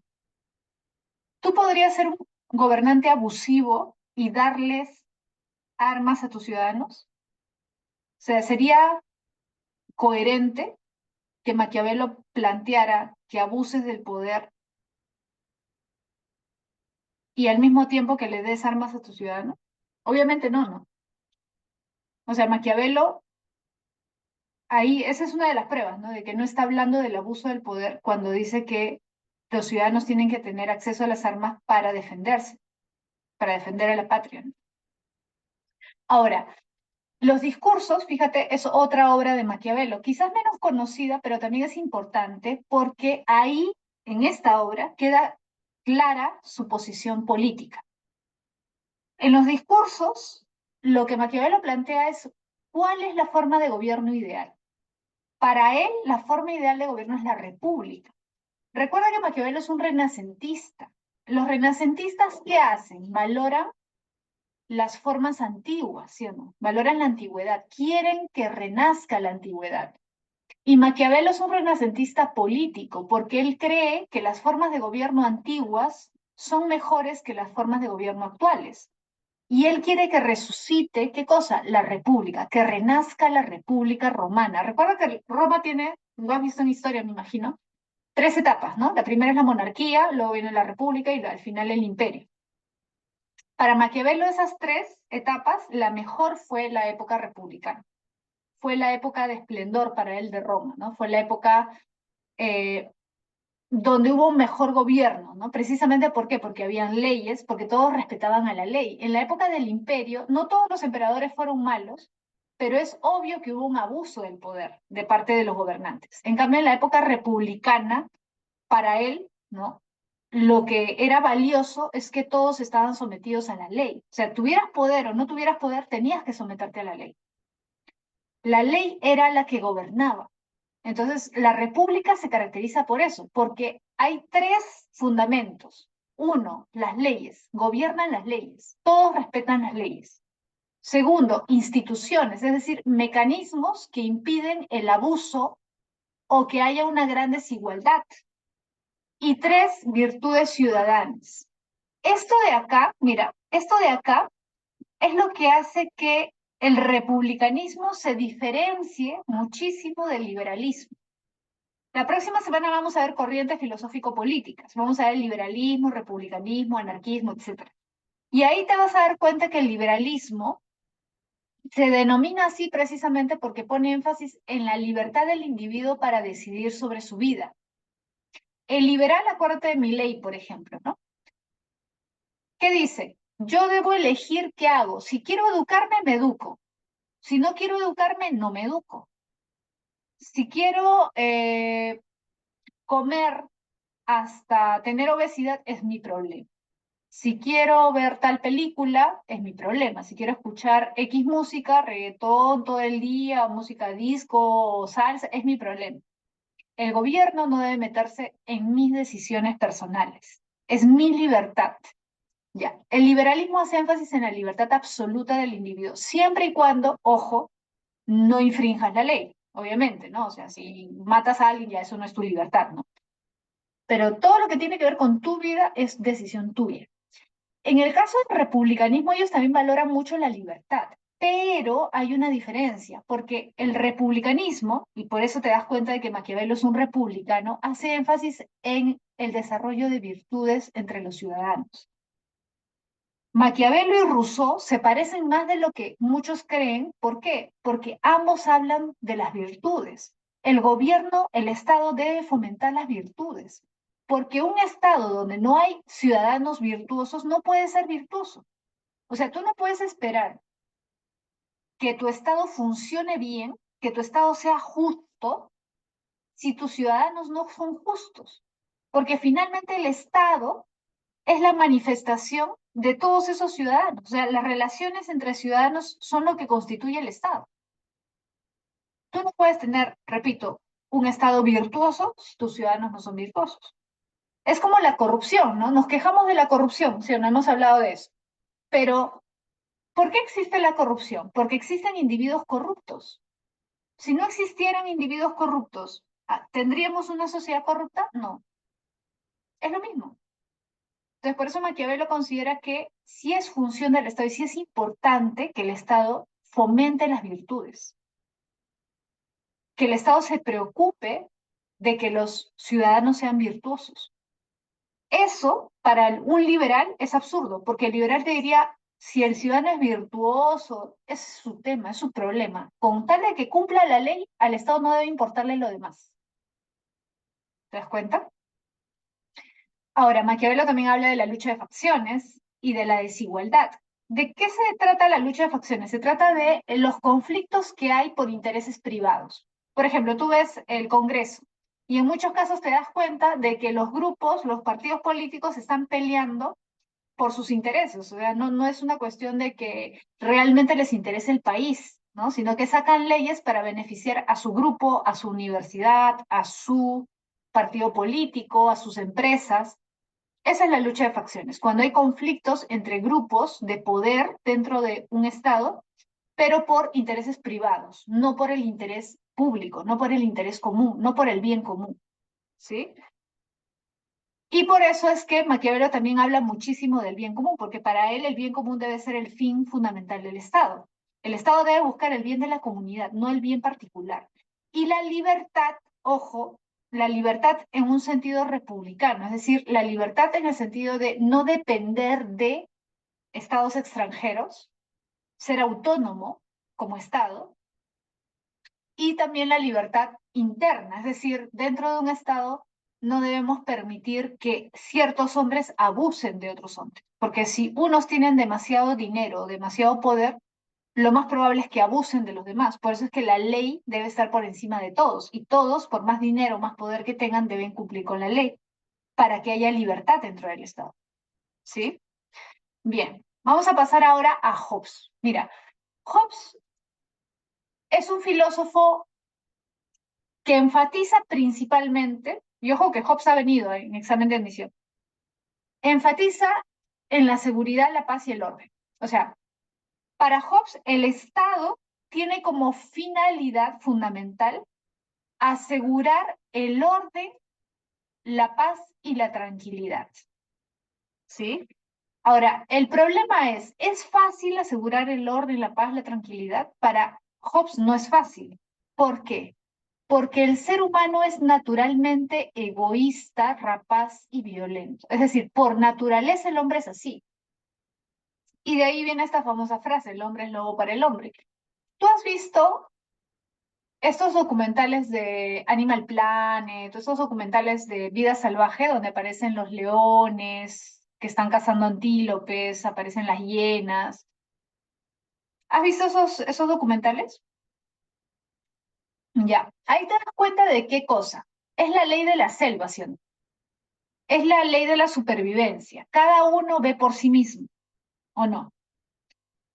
La hiena está ahí viendo qué le puede quitar al león, ¿sí o no? Ya, para Hobbes, ¿por qué usa esa frase? El hombre es lobo para el hombre, porque en su naturaleza el hombre es así. O sea, en esencia el hombre es así también. Es un animal que busca su beneficio. ¿Se entiende? Esa es su naturaleza. O sea, el hombre por naturaleza es egoísta, ¿sí? Es violento. En su estado natural. Ojo, ¿qué significa en su estado natural? Antes de que aparezca el Estado. Sin embargo, el hecho de que aparezca el Estado no significa que desaparece la naturaleza. O sea, no significa que ya nos olvidamos de cómo somos, no. Simplemente es como que esa naturaleza está contenida. ¿Has visto La Purga? Hemos hablado antes de La Purga, ¿no? La película. Es algo así, ¿no? O sea, si dejar de amenazarte con meterte preso por cometer ciertos delitos, ¿seguirías siendo como eres? Quizás tú sí, pero hay mucha gente que no, ¿no? O sea, la purga. ¿Qué pasaría si mañana ya no fuera delito robar? ¿No habría mucha gente que robaría? ¿Qué pasaría si mañana ya no fuera delito matar? Mucha gente lo haría, ¿no? Entonces, a eso se refiere Hobbes. Una vez que aparece el Estado, o sea, o mejor dicho, no es que aparece porque aparece, por si acaso. Hobbes dice, los hombres se dan cuenta de que es mejor tener una protección y por eso crean el Estado. Pero no porque sean buenos, sino porque su razón les dice que es más seguro vivir con un Estado. O sea, los hombres se dan cuenta de que su situación es muy endeble.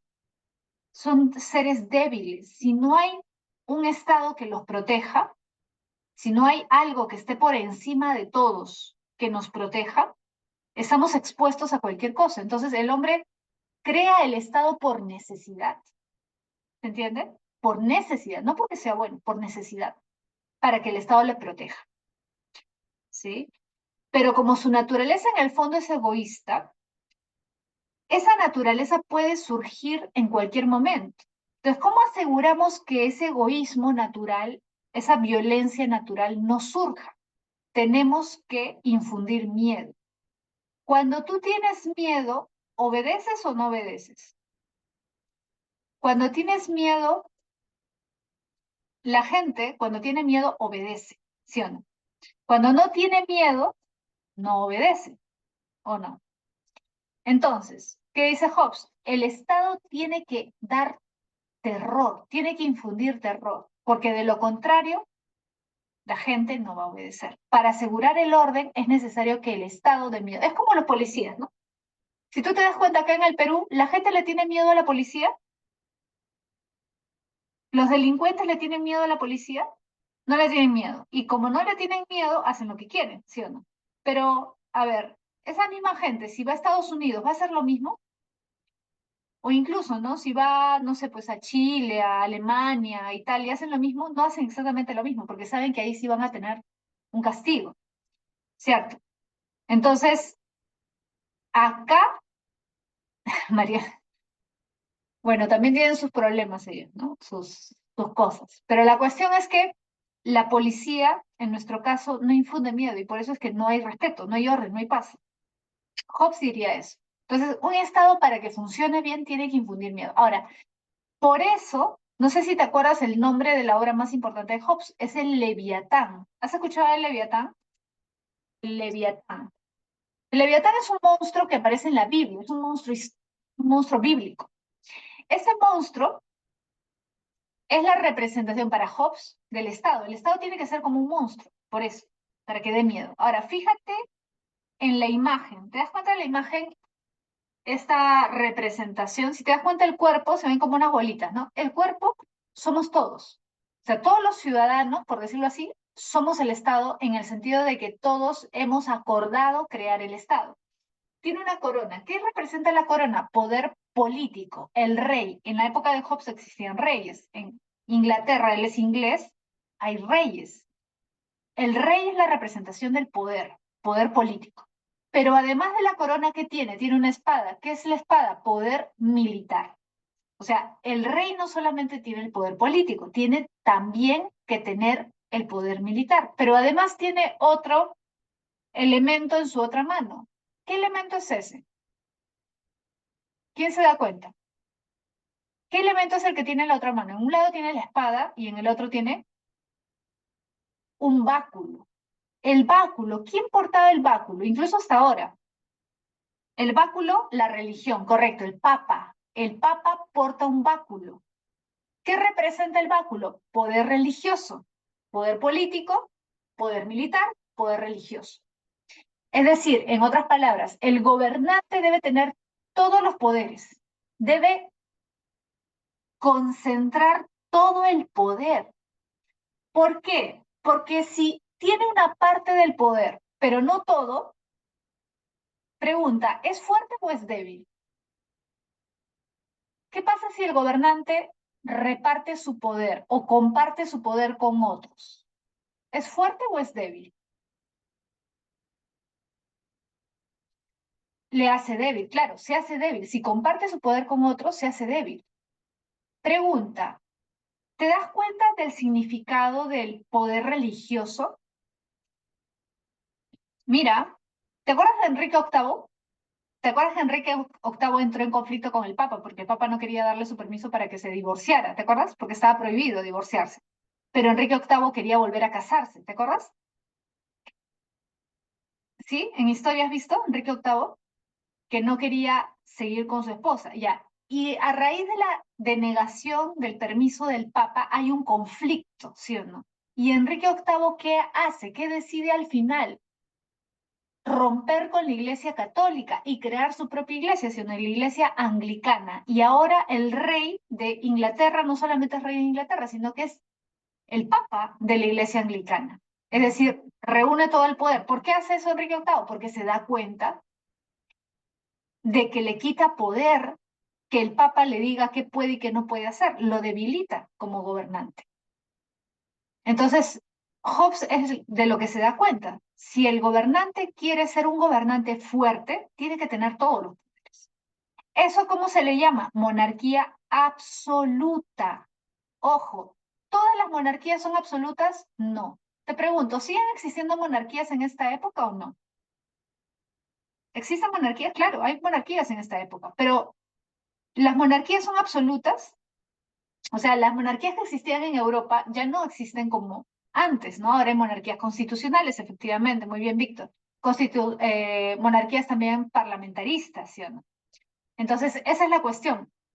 Hobbes habla de una monarquía absoluta, es decir, absoluto significa no compartes tu poder con nadie. Pregunta, si hay una monarquía, pero hay un parlamento, ¿es monarquía absoluta? Si hay un rey, pero también hay parlamentarios, congreso, no, no es absoluta. Por eso en la actualidad en Europa no hay monarquías absolutas, como antes, ¿no? Ya, monarquía absoluta es todo el poder. Para Hobbes, ¿por qué es la mejor forma de gobierno? Porque de esa manera el poder político es más eficaz. Es decir, si tú tienes que estarle consultando al Congreso, si tú tienes que estarle consultando al defensor del pueblo, si tienes que pedirle la opinión a la Corte Interamericana de Derechos Humanos, etcétera, tus decisiones ya no pueden ser tan eficaces, tan directas, tan rápidas. Por lo tanto, el ejercicio del poder se hace más lento, se hace más complejo. ¿Se entiende? Debilita tu poder. Entonces, para Hobbes, por eso la monarquía absoluta es la mejor forma de gobierno, porque es la manera más eficiente de asegurar el orden y la paz. ¿Sí? Que es la finalidad, ojo, esta es la finalidad del Estado, asegurar el orden y la paz. En otras palabras, si tú hablaras con Hobbes y le dijeras, pero Hobbes, mira, yo creo que también es importante el bien común o también es importante la igualdad, la justicia. Hobbes te diría, sí, pero por encima de todo eso es el orden y la paz. Esa es la función fundamental del Estado. Para eso existe el Estado, para que no nos matemos, para que no desaparezcamos, para eso sirve. ¿Sí? Ahora, vamos a ver Locke. Mira, ¿qué plantea John Locke? Locke es el padre del liberalismo político. Ojo, el liberalismo político es el fundamento y la base del liberalismo económico. El liberalismo económico, muchos consideran que surge con Adam Smith, ¿no? Con la teoría de la mano invisible y todo eso. Pero eso ya es siglo XVIII. Locke es siglo XVII. ¿Sí? Es padre del liberalismo político y es padre de la democracia representativa. ¿Ya? ¿Qué tipo de democracia existe? Mira, la democracia representativa es lo que nosotros tenemos actualmente. ¿Por qué? Porque nosotros elegimos, el pueblo elige sus representantes. Por ejemplo, los ciudadanos acá en el Perú no van a elecciones generales, votan por el presidente es un representante. ¿Votan por congresistas? Sí. ¿Los congresistas te representan o no te representan? Sí. Formalmente sí, quizás después en sus decisiones no, pero formalmente tú los has elegido, te representan. ¿Sí? Entonces, Locke es el padre de esa democracia representativa, porque él plantea que los ciudadanos deben elegir sus representantes para que haya un parlamento, es decir, un congreso. ¿Y por qué es importante que haya un parlamento para Locke, perdón? Porque para Locke, si tú le das todo el poder a un solo hombre, ese monarca, ese gobernante, va a abusar probablemente de su poder. Entonces, para evitar que abuse de su poder, hay que limitarlo, es decir, hay que quitarle un poco de poder para que haya un contrapeso. ¿Se entiende? Ese contrapeso es el Parlamento. Y ese Parlamento es elegido por el pueblo, por los ciudadanos. Ahora, acá hay un pequeño detalle que tú tienes que saber. Los ciudadanos o el pueblo del que habla Locke no son todos, ¿sí? En pocas palabras, tú eres ciudadano y tienes derecho a votar y a elegir tus representantes solo si tienes propiedad privada. Por ejemplo, no sé, supongamos, ¿no? Que le pregunto a Lucero, Lucero, ¿tú tienes propiedad privada? O sea, propiedad privada, ojo, se refiere a terrenos o casas a tu nombre. ¿Tienes algún terreno, una casa a tu nombre? Supongamos que Lucero me dice no. Ya. Entonces, para Locke, tú no tienes derecho a votar, a elegir tu representante. ¿Se entiende? No eres ciudadana. Si es que no tienes, no eres ciudadana. Ahora, Lucero me puede decir, mi mamá sí tiene. Ah, ya, tu mamá sí es ciudadana. Pero tú tienes, no. Ah, ya, entonces tú no. Si tu mamá te hereda, supongamos, ¿no? Su casa cuando tienes 50 años, ya ahí pasas a ser ciudadano. ¿Se entendió la idea? Entonces, para Locke, lo que te hace ciudadano es tener propiedad privada. ¿Sí? ¿Por qué te menciono esto? Porque suena bonito en apariencia, democracia representativa, ya mira, qué bonito, ¿no? Pero el ciudadano no es cualquiera. O sea, una persona pobre que no tiene nada a su nombre, jamás va a ser ciudadano. Por muy buena persona que sea, por muy culto que sea, por muchas cosas que sepa, nunca va a ser ciudadano si no tiene propiedad privada, para el lucro. ¿Sí? Ahora, repito, ¿por qué es importante que haya un parlamento? Para que el gobernante, el rey, no abuse de su poder. Ahora, ¿qué pasa si el rey quiere abusar de su poder? Por ejemplo, el rey quiere, como era común en esa época, ¿no? Supongamos, no sé, quitarte tus terrenos, aprovechándose de su poder, ¿no? Se da cuenta de que tus terrenos están en una zona estratégica y te quiere quitar tu propiedad privada, ¿sí? Eso sería un abuso, ¿sí? Si el rey busca abusar de ti, pretende abusar de ti, tú tienes derecho a resistirte a ese abuso, o sea, a tratar de ir en contra de la decisión del gobernante, sí. Y acá viene esto, la resistencia política es legítima, es decir, los ciudadanos pueden resistirse a las decisiones del gobernante cuando el gobernante va en contra de los derechos naturales de los individuos. ¿Cuáles son los tres derechos naturales? Es decir, los tres derechos con los que todos nacemos. Vida, libertad y propiedad privada. Ojo, son naturales porque tú ya naces con ellos. Ahora, alguien podría decir, profesora, pero si ya nazco con ellos, entonces yo debería tener propiedad privada, pero no tengo. Claro, lo que pasa es que Locke dice, en el inicio, o sea, cuando recién el hombre fue creado por Dios, ahí tenía propiedad privada todos. Pero el problema es, con el paso del tiempo, unos trabajan más y otros son ociosos. El que es ocioso pierde su propiedad privada. Los que trabajan más ganan propiedad privada. Por eso es que comienza a haber diferenciación social. Comienzan a haber unos que acumulan propiedad privada y otros que ya no tienen propiedad privada. Entonces, por eso el que no tiene propiedad privada y tiene hijos, su hijo ya no tiene propiedad privada. Ahora, el hijo le puede reclamar al que sí tiene, no, no le puede reclamar. En todo caso, reclamarle a tu papá, pues porque no trabajó. ¿No? Y de ahí viene un poco esta lógica del liberalismo que tú debes haber escuchado. ¿Has escuchado esta frase, me imagino, de que el pobre es pobre porque quiere? ¿No? Esa frase en realidad está muy relacionada con el pensamiento de Locke, porque Locke dice eso. O sea, si tú no tienes riqueza es porque no te has esforzado. Si tú no tienes dinero, no tienes propiedades, es porque no te has esforzado. Si te esfuerzas trabajando duro, vas a obtener. Si no tienes, es porque no te has esforzado. Entonces, el pobre no es problema del Estado, el pobre es problema de cada uno, ¿se entiende? Si tú eres pobre es tu responsabilidad. Por lo tanto, el Estado se debe preocupar por cerrar la brecha económica. Para Locke, fíjate, padre del liberalismo, el Estado tiene que estar preocupado en la pobreza, en la desnutrición, el Estado tiene que preocuparse de la salud de la población, de la educación, educación pública, por ejemplo. Para Locke, no. Para Locke, el Estado no tiene que financiar la educación pública. Para Locke, el Estado no tiene que cerrar la brecha de pobreza, ese es problema de cada uno, ¿sí? De ahí vienen muchas de las ideas liberales, pues, ¿no? ¿Sí? Que el Estado no debe inmiscuirse en nada, que los individuos solos son los que tienen que negociar o tienen que adaptarse a las condiciones. ¿Te das cuenta?